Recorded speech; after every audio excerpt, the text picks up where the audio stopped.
Being a minister mister Udhayanidhi Maran, mister అనడానికి కూడా నాకు అసహ్యంగా అనిపిస్తుంది. A creature like mentality, a timid mentality person occupied in a minister chair.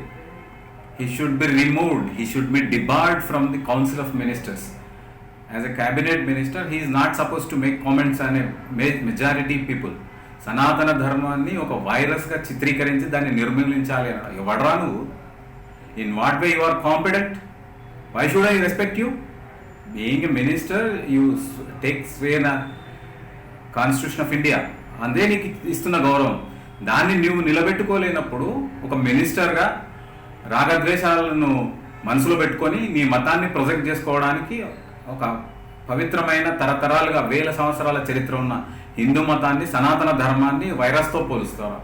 ఎంత ధైర్యం నీకు? In what way you are competent to continue as a minister in the council of ministry, cabinet minister? Udhayanidhi Stalin మినిస్టర్గా కొనసాగడానికి ఎంత మాత్రం అర్హుడు కాదు.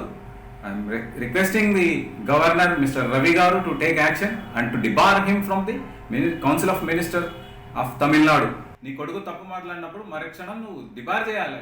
Stalin as a perfect chief minister, you have to work on such degradable comments on a majority sector of religion.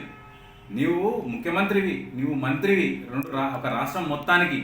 అటువంటప్పుడు majority people భావోద్వేగాలను ఏ విధంగానూ కించపరిచే ప్రయత్నం చేస్తావు మిస్టర్ స్టాలిన్.